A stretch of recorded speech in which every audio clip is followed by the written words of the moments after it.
Lectura de la Biblia. Obrando. El hábito de leer.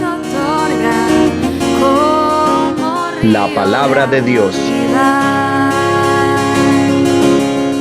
A la Iglesia de Cristo.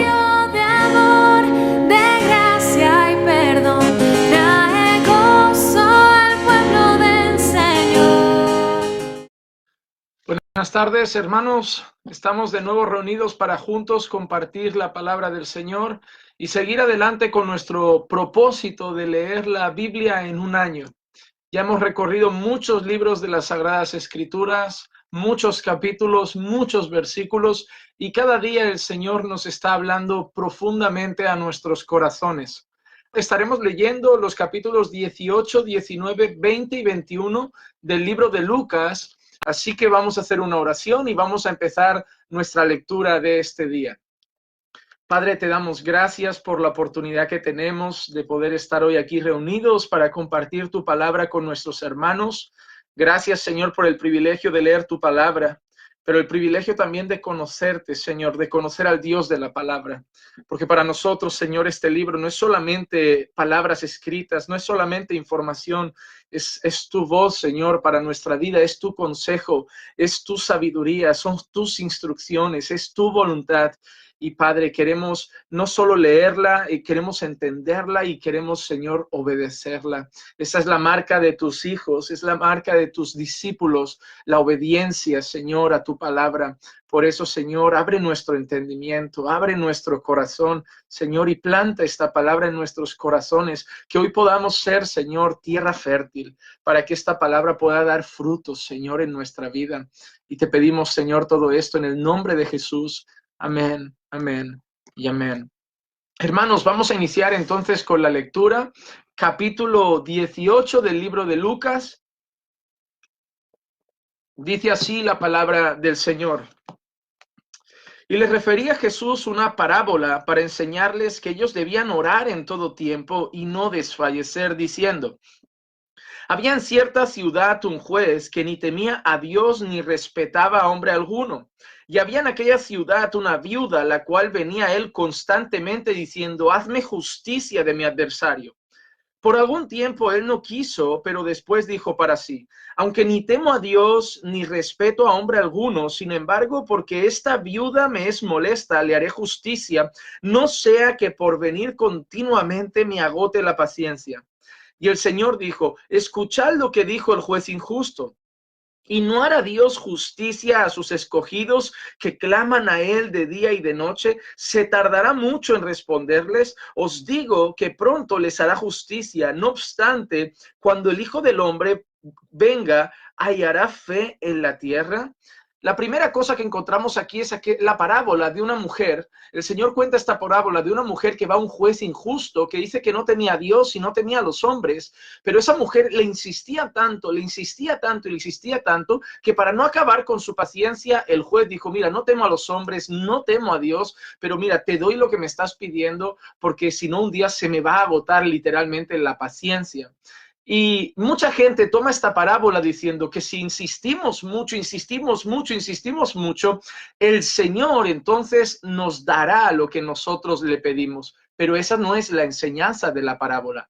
La enseñanza de la parábola la dice el Señor Jesús al principio. Dice: le refería a Jesús una parábola para enseñarles que ellos debían orar en todo tiempo y no desfallecer.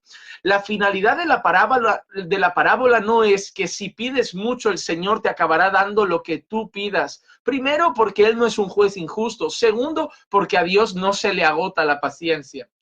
Lo que Jesús estaba enseñando, la finalidad de esta parábola no es pide, insiste constantemente y te saldrás con la tuya. La parábola enseña: pide sin cesar, ruega y no desfallezcas, confiando que Dios en su momento oportuno traerá la respuesta. Pero hermanos, Dios no es un padre que satisface niños caprichosos, es un padre que da a sus hijos lo mejor para ellos. Y muchas veces lo que pedimos a Dios no es lo mejor para nosotros. Si Dios hubiera dicho que sí a todas nuestras oraciones, sería una catástrofe. porque muchas veces pedimos cosas que Dios sabe que no son las mejores para nosotros y no son las que más nos conviene, pero sabemos que ya sea que diga que sí o ya sea que diga que no, la voluntad de Dios sigue siendo buena, agradable y perfecta. Versículo 9. Refirió también esta parábola a unos que confiaban en sí mismos como justos y despreciaban a los demás. Dos hombres subieron al templo a orar. Uno era fariseo y el otro recaudador de impuestos. El fariseo, puesto de pie, oraba para sí de esta manera: Dios, te doy gracias porque no soy como los demás hombres, estafadores, injustos, adúlteros, ni aún como este recaudador de impuestos. Yo ayuno 2 veces por semana, yo doy el diezmo de todo lo que gano. Pero el recaudador de impuestos, de pie y a cierta distancia, no quería ni siquiera alzar los ojos al cielo, sino que se golpeaba el pecho diciendo: Dios, ten piedad de mí, pecador.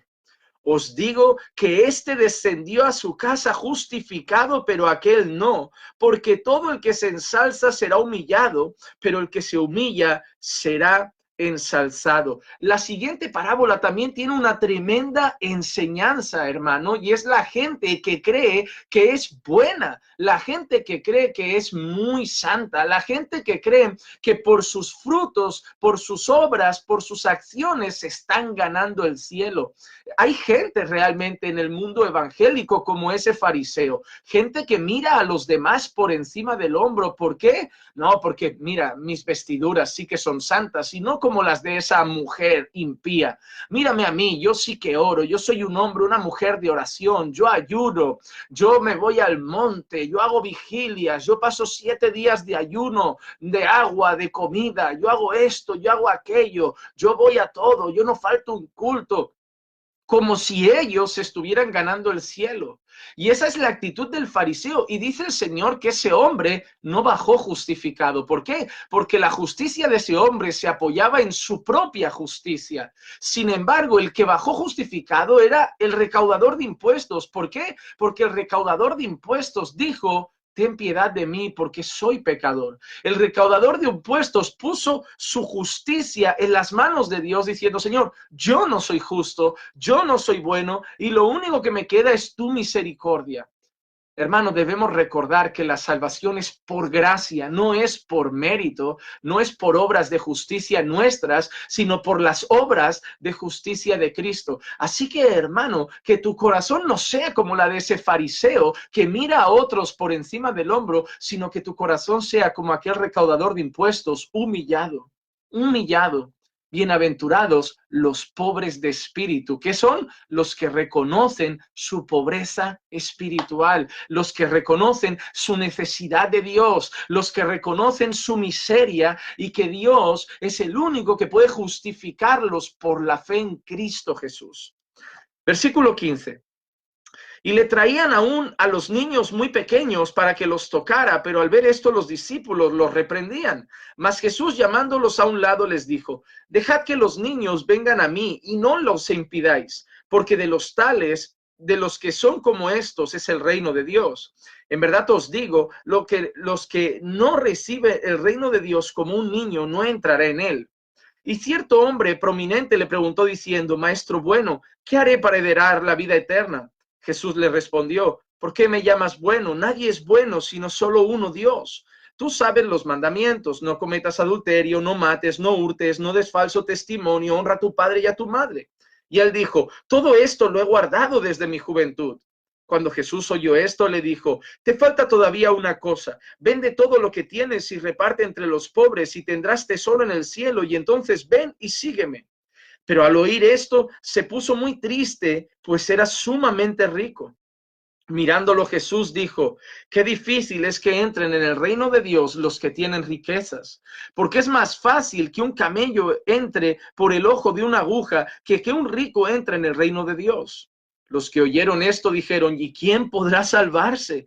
Y él respondió: lo imposible para los hombres es posible para Dios. Y Pedro dijo: he aquí, nosotros lo hemos dejado todo y te hemos seguido. Entonces él les dijo: en verdad os digo, no hay quien haya dejado casa o mujer o hermanos o padres o hijos por la causa del reino de Dios, que no reciba muchas veces más en este tiempo y en el siglo venidero la vida eterna.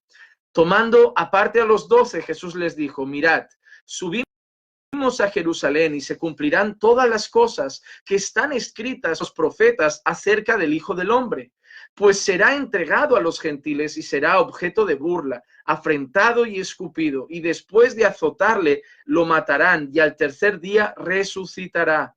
Pero ellos no comprendieron nada de esto. Este dicho les estaba encubierto y no entendían lo que se les decía. Y aconteció que al acercarse a Jericó, un ciego estaba sentado junto al camino mendigando. Al oír que pasaba una multitud, preguntaba qué era aquello. Y le informaron que pasaba Jesús de Nazaret. Entonces gritó diciendo, Jesús, hijo de David, ten misericordia de mí. Y los que iban delante lo reprendían para que se callara, pero él gritaba mucho más, hijo de David, ten misericordia de mí. Jesús se detuvo y ordenó que se lo trajeran, y cuando estuvo cerca le preguntó, ¿qué deseas que haga por ti? Y él dijo, Señor, que recobre la vista. Jesús entonces le dijo, recibe la vista, tu fe te ha sanado. Y al instante recobró la vista y le seguía glorificando a Dios. Cuando toda la gente vio aquello, dieron gloria a Dios. De nuevo el Señor mostrando a este hombre su gracia, su misericordia, su bondad, su compasión. Hermanos, vamos ahora a pasar al capítulo 19. Capítulo 19, dice así la palabra de Dios. Habiendo entrado Jesús en Jericó, pasaba por la ciudad. Y un hombre llamado Zaqueo, que era jefe de los recaudadores de impuestos y era rico, trataba de ver quién era Jesús, pero no podía a causa de la multitud, ya que él era de pequeña estatura. Y corriendo delante, se subió a un sicómoro para verle, porque Jesús estaba a punto de pasar por allí. Cuando Jesús llegó al lugar, miró hacia arriba y dijo, Zaqueo, date prisa y desciende, porque hoy debo quedarme en tu casa. Entonces él se apresuró a descender y lo recibió con gozo. Y al ver esto, todos murmuraban diciendo, hey, ha ido a hospedarse con un hombre pecador. Y Zaqueo, puesto en pie, dijo al Señor, he aquí, Señor, la mitad de mis bienes daré a los pobres, y si en algo he defraudado a alguno, se lo restituiré cuadruplicado. Y Jesús le dijo, hoy ha venido la salvación a esta casa, ya que él también es hijo de Abraham, porque el Hijo del Hombre ha venido a buscar y salvar lo que se había perdido. El caso de Zaqueo es curioso y yo lo relaciono con el caso de un hombre que hace poco dijo que se había arrepentido de predicar el evangelio de la prosperidad. Zaqueo era un hombre rico y recaudador de impuestos, tanto que las personas se enfadan cuando ven que Jesús va a casa de Zaqueo, porque la gente odiaba a los recaudadores de impuestos, trabajaban para Roma, recaudaban impuestos también de los judíos, y la gente, en especial los judíos, aborrecían a los recaudadores de impuestos. Probablemente por eso la elección de Leví, de Mateo, no hizo mucha gracia. Cuando ven eso, Jesús lo miran y dicen, mira, lo está comiendo, está siendo hospedado por pecadores. Pero Jesús mira a Zaqueo y le dice, mira, Zaqueo, yo he venido a buscar lo que se ha perdido. Cuando Jesús los mira, él dice claramente, he venido a buscar lo que se había perdido. He venido a salvar lo que se había perdido. Zaqueo muestra una clara actitud de arrepentimiento. ¿Cómo? Mira lo que dice Zaqueo. La mitad de mis bienes, él había acumulado muchas riquezas por causa de ser un gran recaudador de impuestos, por causa del trabajo que hacía para Roma. Y seguramente Zaqueo sentía culpa por eso. Dice, la mitad de mis bienes daré a los pobres. Y si he defraudado en algo alguno, lo devolveré cuadruplicado. Y ahí es donde entra mi opinión cuando me preguntaron qué pensaba sobre el arrepentimiento de Benny Hinn. Benny Hinn salió hace ya un tiempo en un vídeo diciendo que se había arrepentido de predicar el evangelio de la prosperidad. Me preguntaron si yo creía que ese arrepentimiento era sincero. Y yo dije dos cosas. En primer lugar, si el arrepentimiento es sincero, no lo vamos a ver al momento, lo vamos a ver con el paso del tiempo. Hasta ahora, yo diría que no se ha visto, pero vamos a darle un voto de confianza al señor Hinn en su supuesto arrepentimiento. Es algo que no podemos apresurarnos a juzgar rápidamente y que el paso del tiempo nos va a demostrar si realmente se ha arrepentido. Pero Considero que de la misma manera que Zaqueo, cuando él sintió el peso del arrepentimiento en su corazón, devolvió, dice que incluso devolvería cuadriplicado lo que había tomado de forma ilícita.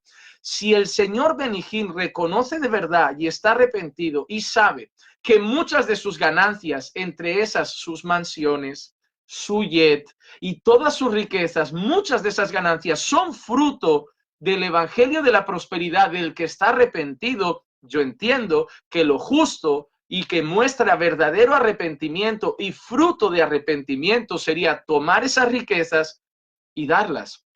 No las tienes que repartir uno por uno, puedes darlas a una buena causa, puedes darlas a la obra de Dios, puedes darlas a una institución benéfica, pero seguir disfrutando las riquezas que provienen de lo que tú te has arrepentido, seguir disfrutando los millones y las riquezas que provienen del falso evangelio que tú dices que has predicado, eso no muestra arrepentimiento. Mi opinión es que sí, de verdad ha habido arrepentimiento en el corazón de Benijín, debería restituir, debería devolver las mansiones, riquezas, no que se quede en un puente en la calle, que se quede con una casa, con una vivienda digna, con su coche, pero que las multitudes de sus ganancias, riquezas, millones y cosas absurdas que posee, las dé mostrando que sabe que fueron fruto de ese evangelio prostituido del que hoy dice que está arrepentido. Cuando hay arrepentimiento, hay cambio. Cuando hay arrepentimiento, hay fruto. Cuando hay arrepentimiento, hay una obra. Y eso es lo que estamos esperando ver en Benijín, que hasta hoy no se ha visto. Vamos a seguir adelante. Estando ellos oyendo estas cosas, continuando Jesús, dijo una parábola porque él estaba cerca de Jerusalén y ellos pensaban que el reino de Dios iba a aparecer de un momento a otro. Por eso dijo, cierto hombre de familia noble fue a un país lejano a recibir un reino para sí y después volver. Y llamando a 10 de sus siervos, les dio 10 minas y les dijo, negociad con esto hasta que yo regrese. Pero si sus ciudadanos le odiaban y enviaron una delegación tras él diciendo, no queremos que éste reine sobre nosotros. Y sucedió que al regresar él, después de haber recibido el reino, mandó llamar a su presencia a aquellos siervos a los cuales había dado el dinero para saber lo que habían ganado negociando. Y se presentó el primero diciendo, Señor, tu mina ha producido 10 minas más. Y él dijo, bien hecho, buen siervo, puesto que has sido fiel en lo muy poco, ten autoridad sobre 10 ciudades. Entonces vino el segundo diciendo, tu mina, Señor, ha producido 5 minas. Y dijo también a este, y tú vas a estar sobre 5 ciudades. Y vino otro diciendo, Señor, aquí está tu mina, que he tenido guardada en un pañuelo, pues te tenía miedo, porque eres un hombre exigente, que recoges lo que no depositaste y ciegas lo que no sembraste. Él le contestó, siervo inútil, por tus propias palabras te voy a juzgar. Sabías que yo soy un hombre exigente, que recojo lo que no deposité y ciego lo que no sembré. Entonces, ¿por qué no pusiste mi dinero en el banco y al volver yo lo hubiera recibido con los intereses? Y dijo a aquel que estaba presente, quitadle la mina y dádsela al que tiene las 10 minas. Y ellos le dijeron, Señor, él ya tiene 10 minas. Os digo que a cualquiera que tiene, más le será dado, pero el que no tiene, aun lo que no tiene, se le quitará. Pero a estos mis enemigos, que no querían que reinara sobre ellos, traedlos acá y matadlos delante de mí. Habiendo dicho esto, iba adelante, subiendo hacia Jerusalén. Y aconteció que cuando se acercó a Betfagé y a Betania, cerca del monte que se llama de los Olivos, envió a 2 de sus discípulos diciendo, id a la aldea que está enfrente, en la cual al entrar encontraréis un pollino atado sobre el cual nunca se ha montado nadie, desatadlo y traedlo. Y si alguien os pregunta por qué lo desatáis, de esta manera hablaréis, porque el Señor lo necesita. Entonces los enviados fueron y lo encontraron como él les había dicho. Mientras desataban el pollino, sus dueños les dijeron, ¿por qué desatáis el pollino? Y ellos respondieron, porque el Señor lo necesita. Y lo trajeron a Jesús y echando sus mantos sobre el pollino, pusieron a Jesús sobre él. Y mientras él iba avanzando, tendían sus mantos por el camino. Cuando ya se acercaba junto a la bajada del Monte de los Olivos, toda la multitud de los discípulos, regocijándose, comenzó a alabar a Dios a gran voz por todas las maravillas que habían visto, diciendo: bendito el Rey que viene en el nombre del Señor, paz en el cielo y gloria en las alturas. Entonces algunos de los fariseos de entre la multitud le dijeron: Maestro, reprende a tus discípulos. Entonces él dijo: os digo que si estos callan, las piedras clamarán. Cuando se acercó, al ver la ciudad, lloró sobre ella, diciendo: si tú también hubieras sabido en este día lo que conduce a la paz, pero ahora está oculto a tus ojos, porque sobre ti vendrán días cuando tus enemigos echarán terraplén delante de ti, te sitiarán y te acosarán por todas partes, y te derribarán a tierra y a tus hijos dentro de ti, y no dejarán en ti piedra sobre piedra, porque no conociste el tiempo de tu visitación.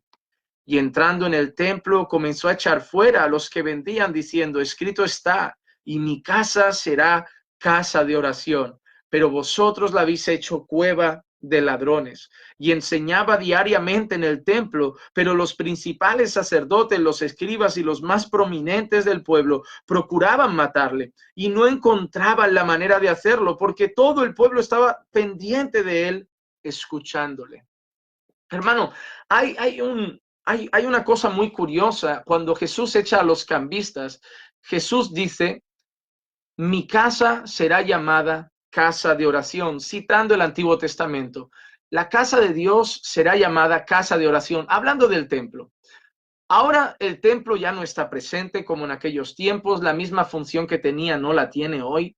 Sin embargo, yo aplico esa palabra: mi casa será llamada casa de oración, a cuando nos reunimos como iglesia, ya sea en nuestras iglesias locales o en el lugar donde la iglesia del Señor se esté reuniendo. Hay países y hay ciudades donde la iglesia se está reuniendo en alguna casa porque son pequeños grupos, entonces, pero eso sigue siendo la iglesia reunida. Y cuando la iglesia está reunida, cuando hay una iglesia local, cuando nosotros practicamos un culto en comunidad, debemos recordar que el deseo de Dios es que su casa sea llamada casa de oración. Eso no aplica al nombre, yo creo que es a la función, y es muy curioso la irreverencia y la falta de respeto que se ve últimamente en las iglesias. Miren, yo voy a hacer este comentario, no quiero ofender a nadie, quizá en sus iglesias sea totalmente distinto. Muchos de nosotros venimos de un contexto católico romano. Seguramente usted o muchos vienen de la iglesia católico romana.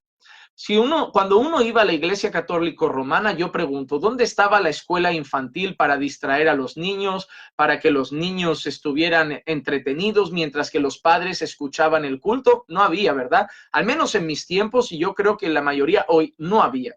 Los niños llegaban a la iglesia católico romana y aguantaban toda la misa en silencio. Al menos aquí en España, durante una misa, tú no veías a nadie levantándose a por agua. No veías a nadie levantándose con el teléfono sonando. No veías a nadie yéndose al baño a mitad de la misa, saliendo y entrando. No veías a nadie cuchicheando. Durante la misa, es más, los curas ni siquiera tenían que alzar la voz, porque con esa voz suave había tanto silencio en la sala que se escuchaba todo.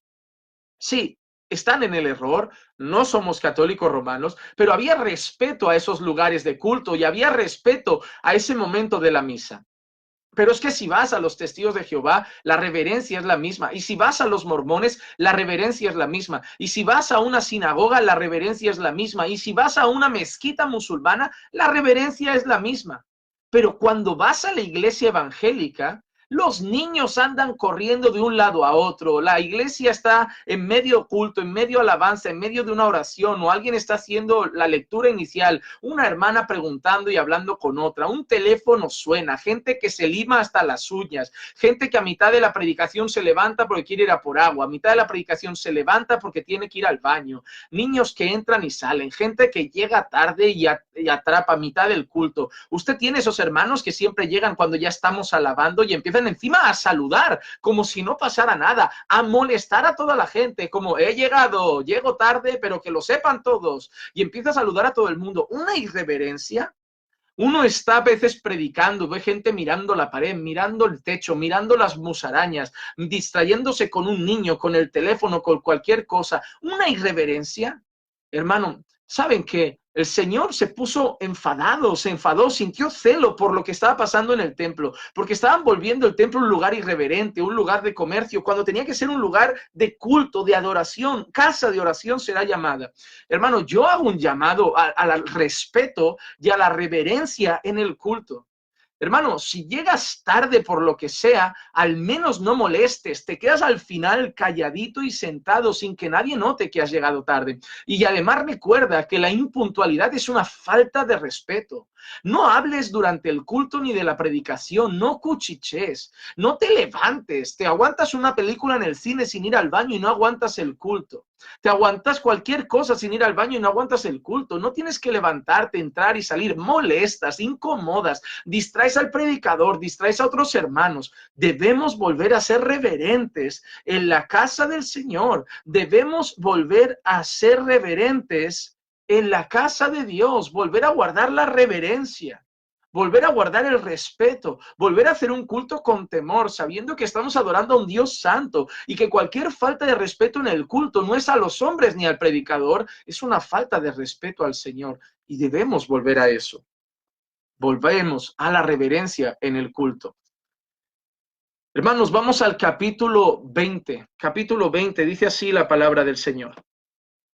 Y aconteció que en uno de los días, cuando él enseñaba a la gente en el templo y anunciaba el evangelio, se le enfrentaron los principales sacerdotes y los escribas con los ancianos y le hablaron diciendo: dinos, ¿con qué autoridad haces estas cosas? ¿O quién te dio esa autoridad? Respondiendo él les dijo: yo también os haré una pregunta. Decidme, ¿el bautismo de Juan era del cielo o era de los hombres? Y ellos discutían entre sí diciendo: si decimos del cielo, él dirá: ¿por qué no le creísteis? Pero si decimos de los hombres, todo el pueblo nos matará a pedradas, porque están convencidos de que Juan era un profeta.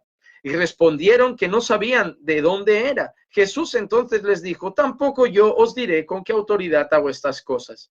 Y comenzó a referir al pueblo esa parábola. Un hombre plantó una viña y la arrendó a labradores y se fue de viaje por mucho tiempo. Y al tiempo de la vendimia envió un siervo a los labradores para que le dieran parte del fruto de la viña. Pero los labradores, después de golpearlo, lo enviaron con las manos vacías. Volvió a enviar otro siervo y ellos también a este, después de golpearlo y ultrajarlo, lo enviaron con las manos vacías. Volvió a enviar un tercero y a ese también lo hirieron y echaron fuera. Entonces el dueño de la viña dijo: ¿qué haré? Enviaré a mi hijo amado, quizá él lo respetarán. Pero cuando los labradores lo vieron, rezonaron entre sí, diciendo: este es el heredero, matémoslo para que la heredad sea nuestra. Y arrojándolo fuera de la viña lo mataron. Por tanto, ¿qué les hará el dueño de la viña? Vendrá y destruirá a estos labradores y dará la viña a otros. Y cuando ellos oyeron esto, dijeron: nunca suceda tal cosa. Pero él, mirándolos fijamente, dijo: entonces, ¿qué quiere decir esto que está escrito? La piedra que desecharon los constructores, esa en piedra angular se ha convertido. Todo el que caiga sobre esa piedra será hecho pedazos, y aquel sobre quien ella caiga lo esparcirá como polvo. Los escribas y los principales sacerdotes procuraron echarlo mano en aquella misma hora, pero temieron al pueblo porque comprendieron que contra ellos había dicho esta parábola. Ellos entendieron que eran las palabras de Jesús directamente a ellos diciendo: el Señor ahora ha mandado a su Hijo, ya ha mandado siervos, ya habéis apaleado a sus siervos, ya habéis golpeado a sus siervos, ya habéis desechado a sus siervos que venían hablando con tiempo y sirviendo en la viña del Señor con tiempo, y ahora Él ha mandado a su Hijo, lo vais a matar. Y va a caer sobre vosotros el castigo de Dios, os va a despedazar. Y ellos estaban enfurecidos, porque ellos sabían que hablaba de ellos. Es como cuando algún hermano se da por aludido en algún sermón y ve sus ojos rojos de rabia, como diciendo: yo sé que esta palabra es para mí, qué rabia me da, qué rabia me da. Sintieron lo mismo, porque sabían que esa palabra era directamente para ellos, para los escribas y fariseos que procuraban matar al hijo del Señor de la viña. Versículo 20. Y acechando le enviaron espías que fingieran ser justos para sorprenderle en alguna declaración, a fin de entregarle al poder y autoridad del gobernador. Y le preguntaron diciendo: Maestro, sabemos que hablas y enseñas rectamente y no te guías por las apariencias, sino que enseñas con verdad el camino de Dios. ¿Nos es lícito pagar impuestos al César o no? Pero él, percibiendo su astucia, les dijo: Mostradme un denario, ¿de quién es la imagen y la inscripción que lleva? Y ellos dijeron: del César. Entonces él les dijo: pues dad a César lo que es de César y dad a Dios lo que es de Dios. Hermano, hay una cosa que el Señor Jesús nunca le dijo a la gente, y es que se rebelaran contra la autoridad, incluso la del César, que era una autoridad opresora, sino que le pagaran los tributos oportunos. Ahora en las noticias aquí en España estoy leyendo y he estado viendo esta mañana que después de unas nuevas elecciones en el país, yo no me sorprende, como le decía a un amigo mío, no me ha asustado, no me ha sorprendido. Es más, hace poco le estaba comentando incluso a mis padres que sabía que algo así seguramente acabaría pasando, que el partido que ha salido quizá con más votos, pues se va a juntar con la extrema izquierda, porque aunque no se definan así, lo son, se va a juntar con la extrema izquierda para entonces así hacer gobierno, porque si no, no había opción. Y eso, claro, a personas creyentes, sabiendo que la extrema izquierda solo quiere promover política feminista, quiere promover el aborto libre, quiere promover todo lo que sea a favor del movimiento LGTB, el cual quiere incluir en las escuelas enseñanza sexual a niños desde los 3 años, enseñar en las escuelas diferentes modelos de familia para que los niños sepan que una familia también puede ser padre, padre y madre, madre, completas aberraciones. Entonces, sí, tristemente creo que esas políticas lo único que van a conducir es a que España sea un poco más parecido dentro de poco a los casos que pueden haber pasado en Venezuela o en lugares similares. Y me preguntan: ¿ahora qué hacemos? Y yo les he dado mi respuesta. Según las Escrituras, esas personas van a gobernar democráticamente, se ha elegido a voto, han estado en su derecho de hacer coalición y la han hecho. No es la coalición que me gusta como cristiano, no es lo que me gustaría como gobierno. Sin embargo, como cristiano y ciudadano tengo una responsabilidad. Ahora, sabiendo que eso ha sido democrático, me toca someterme a toda autoridad, porque no hay autoridad que no sea puesta por Dios, es decir, me toca respetar las autoridades y me toca orar por mis gobernadores para que haya paz en el país y procuren gobernar con rectitud para que no sea un peso para el pueblo. Y es lo que me va a tocar, no es lo que me gustaría, pero es que la vida cristiana no se trata de obedecer cuando me gusta, se trata de hacer lo que es correcto. Y en este caso lo correcto es eso, aunque me gustaría otro político, aunque yo haya votado a otro político, aunque yo haya querido otra decisión política, esa es mi obligación moral y el mandamiento que Dios me ha dejado como creyente. No han hecho nada ilegal en las elecciones, es lo que ha pasado, entonces nos va a tocar someternos a toda autoridad y nos va a tocar también incluso orar por ellos, orar por nuestros gobernadores, porque hermano, si solo nos vamos a someter y orar por los que nos gustan, entonces claro, la palabra es muy fácil, ¿no? Amamos a los que nos gustan, nos sometemos con los que nos gustan, oramos por los que nos gustan, pero la vida cristiana no se trata de eso. Hablo de lo que ha pasado en España. No estoy hablando de casos ilegales, de elecciones ilegales, de otras cosas. Eso son cosas distintas, se podrían hablar, pero de lo sucedido aquí, que ha sido, quieras o no, democrático. Y me toca ahora ejercer mi papel como ciudadano cristiano, sometiéndome a esas autoridades y orando por ellos, me caigan mejor o me caigan peor. Vamos a seguir adelante. Versículo 26. Y no podían sorprenderle en palabra alguna delante del pueblo, y maravillados de su respuesta, callaron. Y acercándose a él algunos de los saduceos, los que dicen que no hay resurrección, le preguntaron, diciendo, Maestro, Moisés nos escribió, si el hermano de alguno muere teniendo mujer y no deja hijos, que su hermano tome la mujer y levante descendencia a su hermano. Eran pues 7 hermanos, y el primero tomó esposa y murió sin dejar hijos, y el segundo y el tercero la tomaron, y de la misma manera los 7, y murieron sin dejar hijos. Por último, murió también la mujer. Por tanto, en la resurrección, ¿de cuál de ellos será mujer? Porque los 7 la tuvieron por mujer. Y Jesús les dijo, los hijos de este siglo se casan y son dados en matrimonio, pero los que son tenidos por dignos de alcanzar aquel siglo y la resurrección de entre los muertos ni se casan ni son dados en matrimonio, porque tampoco pueden ya morir. pues son como ángeles y son hijos de Dios, siendo hijos de la resurrección. Pero que los muertos resucitan, aún Moisés lo enseñó en aquel pasaje sobre la zarza ardiendo, donde llama al Señor el Dios de Abraham y de Isaac y de Jacob. Él no es Dios de muertos, sino de vivos, porque todos viven para él. Y algunos de los escribas respondían y dijeron: Maestro, bien has hablado, porque ya no se atrevían a preguntarle nada. Entonces él les dijo: ¿Cómo es que dicen que el Cristo es el hijo de David? Pues David mismo dice en el libro de los Salmos: el Señor dijo a mi Señor, siéntate a mi diestra, hasta que ponga a tus enemigos por estrado de tus pies. David, por tanto, le llama Señor. ¿Cómo pues es él su hijo? Mientras todo el pueblo escuchaba, dijo a sus discípulos: cuidaos de los escribas, a quienes les gusta andar con vestiduras largas y son amantes de los saludos respetuosos en las plazas y de ocupar los primeros asientos en las sinagogas y los lugares de honor en los banquetes, que devoran las casas de las viudas y por las apariencias hacen largas oraciones. Ellos recibirán mayor condenación. Amén. Vamos a leer entonces el último capítulo de hoy, capítulo 21.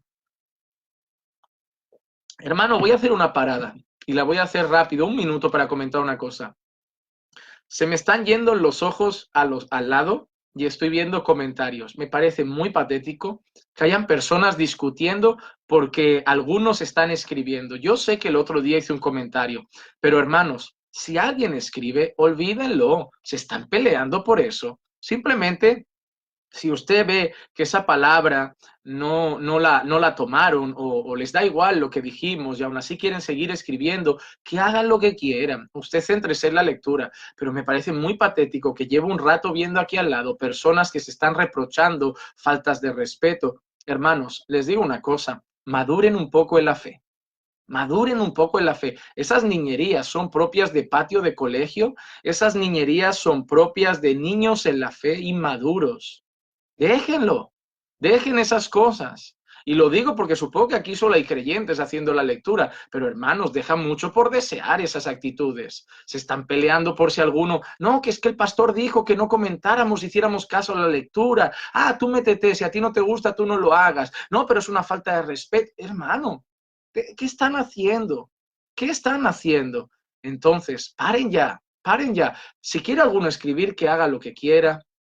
Si quiere pasar por alto de lo que les pedí, por favor, que haga lo que quiera, pero no entren al trapo, céntrense en la lectura, no sean niños. Cuando el Señor dice que debemos ser como niños para heredar el reino de los cielos, no es un comportamiento infantil.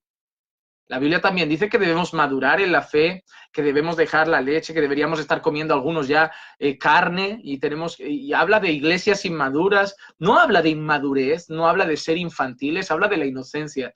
La inocencia, ese carácter, entre comillas, inocente de los niños, pero no sean críos, no se estén peleando por una tontería tan grande, hermanos. Es tan rica la palabra, es tan rica la escritura. Hay tanto que escuchar, tanto que aprender, tanto que disfrutar de las palabras de nuestro Señor Jesucristo y vamos a perder el tiempo entre hermanos, discutiendo por quién comenta cosas y quién hace algo. Ya dejen eso. Se lo digo en el nombre de Jesús, con todo respeto, con todo cariño y con todo el amor que tengo a cada uno de ustedes que se conectan, pero paren de esas tonterías infantiles. Crezcan en la fe, crezcan y maduren en el Señor. Maduren un poquito. Eso no es propio de gente madura. Vamos a terminar con el capítulo 21. Dice así: levantando Jesús la vista, vio a los ricos que echaban sus ofrendas en el arca del tesoro, y vio también a una viuda pobre que echaba allí 2 pequeñas monedas de cobre, y dijo: en verdad os digo que esta viuda tan pobre echó más que todos ellos, porque todos ellos echaron en la ofrenda de lo que les sobraba, pero ella de su pobreza echó todo lo que tenía para vivir. Y mientras algunos estaban hablando del templo, de cómo estaba adornado con hermosas piedras y ofrendas votivas, Jesús dijo: en cuanto a estas cosas que estáis mirando, vendrán días en que no quedará piedra sobre piedra que no sea derribada. Y le preguntaron diciendo: Maestro, ¿cuándo sucederá esto? ¿Y qué señal habrá cuando estas cosas vayan a suceder? Y él dijo: mirad que no seáis engañados, porque muchos vendrán en mi nombre diciendo: yo soy el Cristo, y el tiempo está cerca. no los sigáis. Y cuando oigáis de guerras y disturbios, no os aterroricéis, porque estas cosas tienen que suceder primero, pero el fin no sucederá inmediatamente. Entonces les dijo, se levantará nación contra nación y reino contra reino. Habrá grandes terremotos y plagas y hambres en diversos lugares, y habrá terrores y grandes señales del cielo. Pero antes de todas estas cosas os echarán mano y os perseguirán, entregándoos a las sinagogas y cárceles, llevándoos ante reyes y gobernadores por causa de mi nombre. Esto os dará oportunidad de testificar.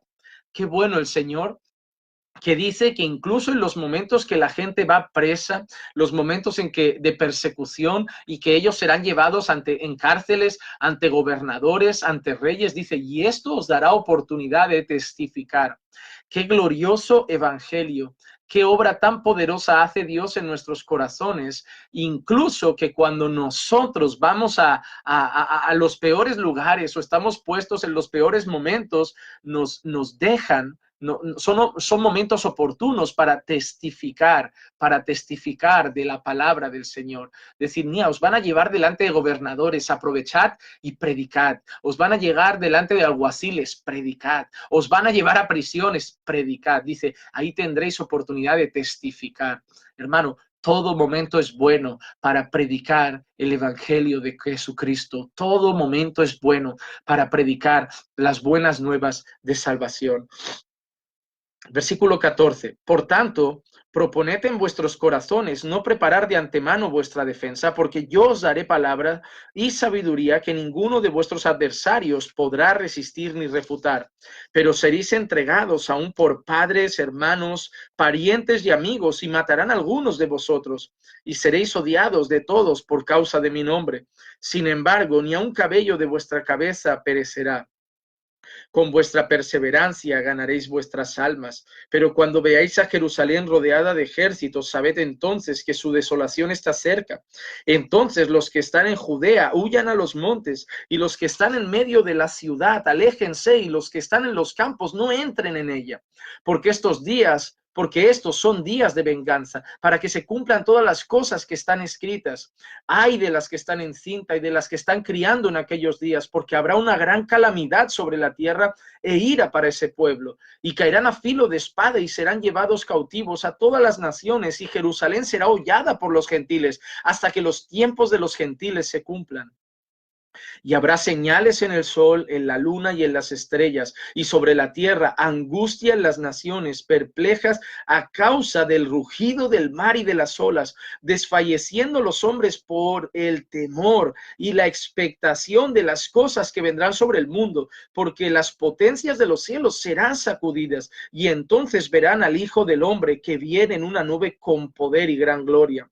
Cuando estas cosas empiecen a suceder, erguíos y levantad la cabeza, porque se acerca vuestra redención.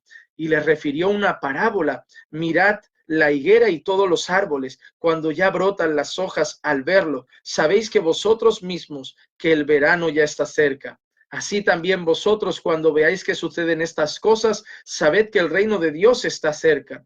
En verdad os digo que no pasará esta generación hasta que todo esto suceda. El cielo y la tierra pasarán, mas mis palabras no pasarán. Estad alertas, no sea que vuestro corazón se cargue con disipación y embriaguez y con las preocupaciones de la vida, y aquel día venga súbitamente sobre vosotros como un lazo, porque vendrá sobre todos los que habitan sobre la faz de toda la tierra. Mas velad en todo tiempo orando, para que tengáis fuerza para escapar de todas estas cosas que están por suceder y podáis estar en pie delante del Hijo del Hombre. Durante el día enseñaba en el templo, pero al oscurecer salía y pasaba la noche en el monte llamado de los Olivos, y todo el pueblo madrugaba para ir al templo a escucharle. ¿Qué hacía la gente? Madrugaba para ir al templo a escucharle. ¿Sabes por qué, hermano? Porque cuando hay hambre de palabra, cuando el corazón está sediento de palabra, no importa la hora, no importa el lugar. A mí siempre me gustó esa frase de Paul Washer que decía, no busques una iglesia lo más cerca de tu casa, busca una iglesia lo más cerca de la Biblia. Miren, hermanos, a nuestra congregación hay personas que conducen para cada culto 1 hora y cuarto, a veces 1 hora, 1 hora y media. Hay gente que hace trayectos relativamente largos para venir a los cultos. Y algunas de esas personas no es que vengan solo el culto de domingo, sino que algunas incluso vienen los martes a los estudios bíblicos. Son personas constantes y regulares en el congregar. Y uno se pregunta, ¿por qué? Cuando una persona tiene hambre de palabra y encuentra un lugar donde esa hambre es saciada, hermanos, las personas van. No importa que sea de madrugada, no importa que sea tarde en la noche, no importa que sea en el calor del verano o en el frío del invierno, porque cuando de verdad un corazón está hambriento por la palabra del Señor, lo que quiere es palabra, lo que quiere es palabra. Y yo, hermanos, ¿saben qué?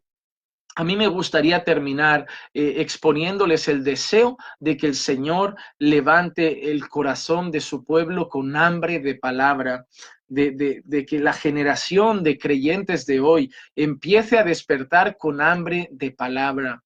Ya hemos pasado muchos años con gente con hambre de entretenimiento, con hambre de juegos, con hambre de diversión en la iglesia, pero hermanos, necesitamos tener hambre de palabra. El juego puede pasar, el entretenimiento un rato está bien, pero va a pasar. Todas estas cosas son pasajeras, pero la iglesia se sustenta en la palabra.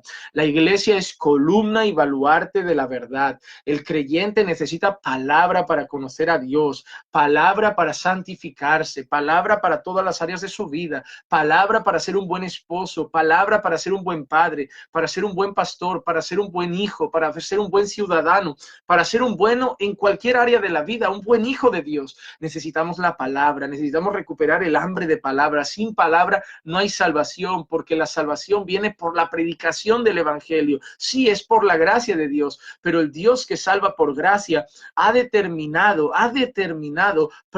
que esa gracia sea alcanzada a través de la predicación del evangelio, porque es así como lo dice Pablo, no me avergüenzo del evangelio, porque es poder de Dios para salvación de todo aquel que cree. Entonces necesitamos volver a tener hambre de palabra, deseos de palabra. A mí me escribe mucha gente deseando escuchar palabra, deseando encontrar lugares donde se predique palabra, hambrientos de palabra. Y hermanos, únanse a mí en esas oraciones, en que Dios levante obras fieles, en que Dios levante en cada ciudad una iglesia, un punto de misión, un lugar donde se predique fielmente la palabra. Y ahí, cada vez que se levante un pueblo hambriento de palabra, tenga un lugar donde ir, tenga un lugar donde congregar, tenga un lugar donde saciar su hambre y alimentarse como creyente del consejo de Dios, de la palabra de Dios, la verdadera y no adulterada, la verdad del evangelio. Hermanos, hasta aquí nuestro tiempo de lectura. Vamos a hacer una pequeña oración y nos despedimos por hoy. Padre, te damos gracias por un día más poder haber compartido la palabra con nuestros hermanos. Gracias, Señor, por la oportunidad que nos has dado de poder leer el Evangelio, Señor, leer las palabras que escribió Lucas, inspirado por el Espíritu Santo, y que también nos hacen, Señor. Ayúdanos, Señor, a que las palabras que hemos escuchado, que lo que hemos leído, que lo que hemos meditado, impacte nuestros corazones y dé fruto en nuestra vida, Señor. Queremos no solo, Señor, creer el Evangelio, queremos adornar el Evangelio con nuestra vida, que la gente vea nuestra vida y sea una vida vivida para tu gloria, Señor. Queremos, Señor, que la gente vea nuestras buenas obras y glorifiquen a nuestro Padre que está en los cielos. Ayúdanos a vivir de tal manera. Te lo pido en el nombre de Jesús, Señor, en el nombre de Jesús. Amén, amén y amén.